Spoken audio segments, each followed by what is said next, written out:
Hey folks, kind of go over my first YouTube video here. I want to talk about high yield savings accounts.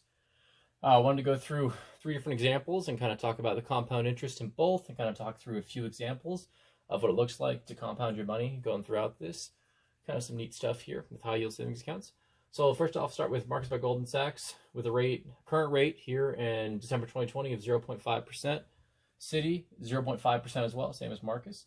And then we have the abysmal Wells Fargo over here at 0.01%. Kind of some cool 3 different banks. I'm sure we're all familiar with the traditional Wells Fargo and kind of what goes on with their accounts.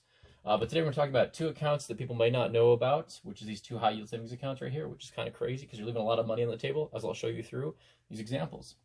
So first off, we'll start off with $1,000 here in the account. We'll go through with Marcus by Goldman Sachs, and we'll start off with just 1 year right here, assuming a 1 year or 1 annual compound on each account per year. So we get $5 the first year, which gives us $1,005. Second year, we get $5,000.025, so a little bit more than last year. Grand total of $1,010. And the third year, we get $505 or $1,015. Coming out with a grand total of $15 and just about 8 cents right there in total after 3 years of compounding. So kind of cool, right? Just for not doing anything besides keeping your money in the bank. You're getting paid $15, and that assumes, again, you're not adding many more. You're just keeping the same $1,000 and letting it run through for 3 years. And then as you can see, Citibank, exact same example right here with $5, $5 and 2 cents, and then $5 and 5 cents. The third year, coming out with the exact same math right there. You can kind of see $15, kind of cool, right? $5 per year, just for leaving your money in an account, kind of neat. Then we come down here to the abysmal Wells Fargo at 0.01%. These guys, after 1 year with that 0.01%, based on $1,000, comes out to about 10 cents. And then the second year, 10 cents, even with that 10 cents added back in. Third year, you guessed it, 10 cents. And so we didn't really even hit $1 here, so I kind of kept it easy math. So it'd be 1,000, 1,000, and 1,000.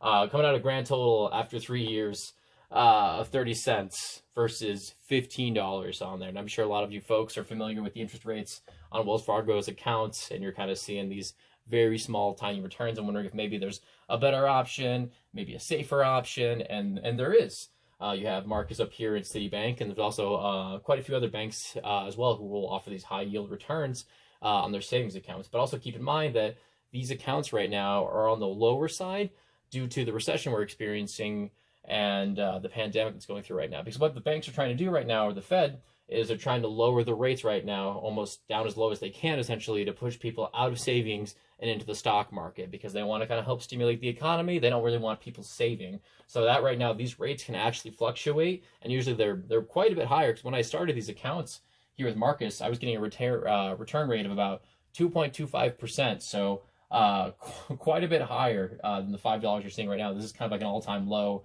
to be honest with you, but still not bad, right? Free $5 every year, way better than 10 cents down here. So you're probably wondering, how do these banks do it, right, compared to Wells Fargo? Like, why are they able to offer such high yield savings comparatively? Well, the cool thing about Marcus by Goldman Sachs is they don't really have a lot of physical branches out there. They're mostly just an online bank, so they don't have as much overhead as Wells Fargo. Wells Fargo has a lot more overhead, probably a lot more employees, a lot more brick and mortar stores you have to take care of. So unfortunately, they're going to have to offer these lower rates in return for the more accessibility of having more branch around the United States. And same thing with Citibank, probably just a smaller bank, less folks, essentially. Still a big bank in comparison, which is great. They're offering these higher yield interest rates compared to Wells Fargo. But again, probably not as large as Wells Fargo, not as many people to take care of. So you're thinking like, oh man, like, is there like any catch at all whatsoever? And again, not really, no. You're probably scared and being like, can I use any of these banks for my money? Like, what happens if I put my money in there? Well, the good news for you is that both these banks, Marcus by Goldman Sachs and Citibank, as well as Wells Fargo, are all considered FDIC insured. And you're probably wondering, what is FDIC insurance? Well, essentially, it means that your accounts are insured up to $250,000 in the account overall. And so it's a safe bet to put money under $250,000 in any of these and just let them compound over time. And so they're all backed up by the Fed. Fire damage, the bank goes under, anything happens catastrophic to these banks, don't worry, you're FDIC insured and covered and everything, and the Fed will get your money back up to $250,000, all 3 of these banks. So they're very legitimate businesses.